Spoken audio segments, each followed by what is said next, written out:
آج لوگ کہتے ہیں بڑے بڑے مسائل ہیں، توحید پر تقریر کرنے کی کیا ضرورت ہے، اور بہت سارے مسلمانوں کے بڑی مشکلات ہیں، یہ ہے وہ ہے، دنیا بھر کی باتیں. اور کچھ تو ایسے بدبخت ہیں کہتے ہیں توحید سے امت میں اختلاف ہوتا ہے، جوڑنے کی ضرورت ہے، اس لیے توحید پر تقریر نہ کرو. یاد رکھیے دوستو، سارا بگاڑ، سارے فرقے بنتے ہیں توحید چھوڑنے کے بعد. اتنے اہل حدیث علماء بیٹھے ہیں، اتنے مسائل میں اختلاف ہو سکتا ہے، اس اجتہاد میں اختلاف ہو سکتا ہے، نظریات میں کچھ فرق پڑ سکتا ہے، لیکن اتنے اختلاف کے باوجود کوئی کہتا میرا فلاں فرقہ ہے نہیں کر سکتا. اسی لیے اتحاد سب سے زیادہ اگر دیکھا جائے فکری طور پر تو جماعت اہل حدیث سے زیادہ اتفاق کسی قوم میں نہیں ہوتا. اس لیے شیخ الاسلام ابن تیمیہ رحمۃ اللہ نقل کرتے ہیں، ہم نے تجربہ کیا آسمان کے نیچے اور زمین پر بسنے والی قوموں میں اہل الحدیث سے زیادہ اتفاق کسی قوم میں نہیں ہوتا. یہ دوسری چیز ہے، ہم آہ بھی کرتے ہیں تو ہو جاتے ہیں بدنام، اور قتل بھی کرتے ہیں تو چرچا نہیں ہوتا. ان کی ہاں گولیاں بھی چل جائیں تو کوئی بات نہیں. ہمارے یہاں ہمارے خلاف ایک بات لکھ دے تو کہا دیکھو علماء میں اختلاف ہے. الحمدللہ ہماری فکر، ہماری سوچ، ہماری منہج، ہمارے نہ سوچ میں اختلاف ہے، نہ فکر میں اختلاف ہے، نہ ہمارے منہج میں اختلاف ہے.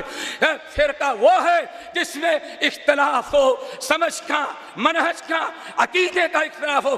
الحمدللہ پوری دنیا کے اندر اہل حدیث کہیں بھی ہوگے، عرب کا ہو یا عجم کا، ہر اہل حدیث کی فکر ایک ہوتی ہے. وَاعْتَصِمُوا بِحَبْلِ اللَّهِ جَمِيعًا. ہاں اگر اختلاف ہے تو علامہ حالی کہتے ہیں جھگڑتے تھے لیکن نہ جھگڑوں میں شر تھا. جھگڑتے تھے لیکن نہ جھگڑوں میں شر تھا، خلاف آشتی سے خوش آئندہ تر تھا. اے اتفاق کی دعوت دینے والوں، باطل پر سب صحیح ہیں، سب حق پر ہیں، توحید سے مسئلہ خراب ہوتا ہے، اختلاف ہوتا ہے، اس لیے توحید پہ گفتگو نہ کی جائے. اللہ کے بندے انسانیت کو توحید دے گی کب؟ جب توحید پر کانفرنسیں نہ ہو، توحید پر تقریر نہ کی جائے، توحید کے مسائل نہ بیان کیے جائیں. تو علامہ حالی بڑی پیاری بات کہتے تھے، سن لینا، جھگڑتے تھے لیکن نہ جھگڑوں میں شر تھا. صحابہ کرام آپس میں اختلاف ہوتا تھا، فکر کا، اجتہاد کا، فیصلے کا. جھگڑتے تھے لیکن نہ جھگڑوں میں شر تھا، خلاف آشتی سے خوش آئندہ تر تھا. صحابہ ہمارے سلف آپس میں اختلاف کرتے تھے لیکن ان کے اختلاف میں شر نہیں تھا. اور بڑی تعجب کی بات ہے، علماء سے کبھی پوچھئے گا صحابہ میں سب سے زیادہ نوک جھونک کس میں ہوتی تھی؟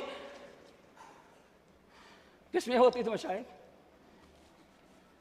صحابہ میں نوک جھونک نہیں، ایسا کہتے ابو بکر عمر میں ہوتی تھی. نوک جھونک کس میں ہوتی تھی؟ ابو بکر عمر کے اندر. وَلَا تَرْفَعُوا أَصْوَاتَكُمْ فَوْقَ صَوْتِ النَّبِيِّ، سورہ حجرات کی ابتدائی آیات. عبداللہ بن عباس رضی اللہ تعالیٰ عنہ کے قول کے مطابق کہتے کہا قریب تھا کہ ہمارے دونوں شیخین ہلاک ہو جائیں. اللہ اکبر. یہی ہے نا مشائخ، سب سے بڑی نوک چھوک، ایک دوسرے کی بات کاٹنا، ایک دوسرے سے اختلاف کرنا. ایک کس میں ہوتا تھا؟ ابو بکر عمر میں. بلکہ عمر فاروق کہتے ابو بکر ہم نے اندازہ لگا تیری زندگی کے سب سے بڑا مقصد ہے عمر جو کہے اس کو الٹا تم کہو. اگر عمر کہہ دے رات ہے تو ابو بکر تم کہو گے دن ہے، اور اگر عمر کہہ دے دن ہے تو تم کہو گے. یعنی حضرت ابو بکر کہتے خبردار میرے اوپر الزام نہیں لگانا. نوک جھونک باتوں میں، مشورے میں، کسی مسئلے میں الگ چیز ہے، لیکن فرقے نہیں بنتے تھے. جھگڑتے تھے لیکن نہ جھگڑوں میں شر تھا، خلاف آشتی سے خوش آئندہ تر تھا. آج تمہارے اتفاق سے ان کا اختلاف زیادہ خیر و برکت کا تھا. اللہ تعالیٰ سے دعا کرو ہمیں بھی ایسے بنا دے.